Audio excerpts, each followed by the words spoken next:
ప్రపంచవ్యాప్తంగా విజేతల్లో ఉండే ఉమ్మడి లక్షణం పుస్తకాలు చదవడమేనని ఈనాడు ఏపీ ఎడిటర్ ఎం నాగేశ్వరరావు అన్నారు. విజయవాడలో నిర్వహిస్తున్న 35వ పుస్తక ప్రదర్శన ప్రారంభోత్సవ కార్యక్రమంలో ఆయన పాల్గొన్నారు. దురదృష్టవశాత్తు తెలుగులో పుస్తకాలు చదివే వారి సంఖ్య క్రమక్రమంగా తగ్గిపోతోందని ఆవేదన వ్యక్తం చేశారు. చదవడం ద్వారానే మంచి పౌరులు తయారవుతారని గుర్తు చేశారు. మార్కులే లక్ష్యంగా పరుగులు పెడుతున్న విద్యాలయాలు విద్యార్థులను పుస్తకాలకు దూరం చేస్తున్నాయని అభిప్రాయపడ్డారు. 12వ ఏట నుంచే విద్యార్థికి పుస్తకాలు చదవడం అలవాటు చేయాలన్నారు. కుదిరితే పుస్తక పఠనాన్ని ప్రభుత్వమే తప్పనిసరి చేస్తే బాగుంటుందని డిప్యూటీ సీఎం పవన్ కళ్యాణ్ కు సూచించారు.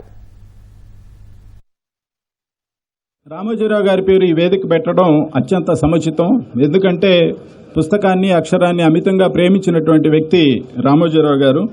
ఆయన 50 ఏళ్ల పాటు ఒక తపస్సులాగా అక్షర తపస్సు చేసి 2024 సంవత్సరంలో వెళ్ళిపోయారు. ఆయన స్మృతిలో ఈ వేదిక నామకరణం చేశారు.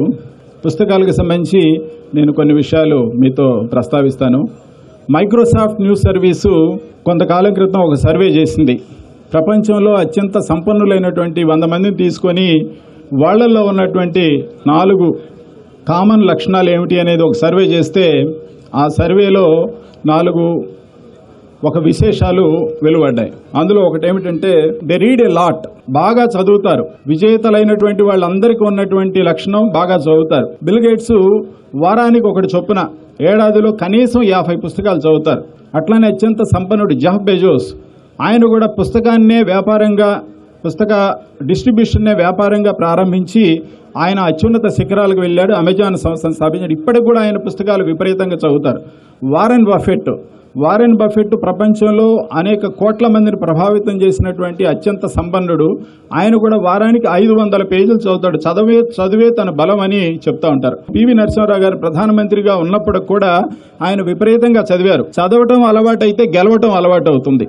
కానీ దురదృష్టవశాత్తు మనం చదువును మర్చిపోయాం. అందువల్లే మనం ఒక ఉనికి కోల్పోతున్నటువంటి జాతుల్లో మన తెలుగు జాతి ఒకటి. ఎందుకంటే పుస్తకం 12 కోట్ల మంది తెలుగు వాళ్ళు ఉంటే ఒక సగటు పుస్తకాన్ని 12,000 కాపీలు కూడా అమ్మలేని ఒక దుస్థితి మనకు నెలకొన్నది. అంటే మన బడులు, మన కళాశాలలు, మన విశ్వవిద్యాలయాలు మనకి పుస్తకాన్ని దూరం చేస్తున్నాయి. ఒక అత్యున్నతమైనటువంటి అభివృద్ధి సాధించినటువంటి దేశాలన్నీ కూడా వాళ్ళు పుస్తకానికి ప్రాధాన్యం ఇచ్చినాయి. ప్రపంచంలో అత్యున్నత విద్యా విధానాల్లో ఫిన్లాండ్ ఒకటి.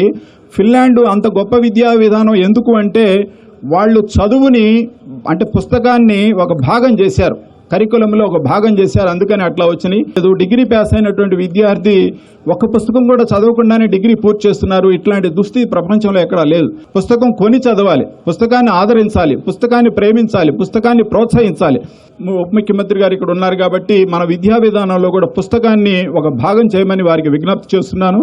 రామోజీరావు గారు ఆయన బాగా చదువుతారు. చదివే వ్యక్తుల్లో చాలా అతి ముఖ్యమైనటువంటి వ్యక్తి. వారు బాగా చదువుతారు. పేపరే కాదు పుస్తకాలు బాగా చదువుతారు. ఆయనకి ఈ వేదిక పేరు పెట్టడం చాలా గొప్ప విషయం. ఆయన గురించి ఈనాడుకు సంబంధించినటువంటి first reader, the best reader కూడా రామోజీరావు గారే. రామోజీరావు గారు ఉదయం 3:30 సమయంలో లేస్తారు. 4 నుంచి 6 గంటల వరకు న్యూస్ పేపర్స్ చదువుతారు. ముఖ్యంగా ఈనాడు చదువుతారు. ఆయన జిల్లా పత్రికలు 1989లో జిల్లా పత్రికలు ప్రారంభించినప్పుడు 23 జిల్లాలకు 23 పత్రికలు ఉండేవి. విజయవాడ, విశాఖపట్నం, హైదరాబాద్కి గుంటూరుకి స్పెషల్ ఎడిషన్స్ ఉండేవి. 23+3 26 పత్రికలు ఆశాంతం ప్రతిరోజు చదివేవారు. ఎక్కడ ఏ టూర్ వెళ్ళినా కూడా చదివేవారు. చదవటం అనేది ఆయన గెలవటానికి చదవటం ఒక ప్రధానమైనటువంటి ఆలంబన. ఎప్పుడు కూడా పాఠకుడు కొత్తదనం కోరుకుంటాడు. న్యూస్ పేపర్ అంటే ఏమిటి? న్యూస్ అంటే నార్త్, ఈస్ట్, వెస్ట్, సౌత్ అంటారు. అది తర్వాత పెట్టుకున్నటువంటి నిర్ణయం. న్యూస్ అంటే కొత్త, న్యూకి కొత్త, దానికి ప్లోరల్.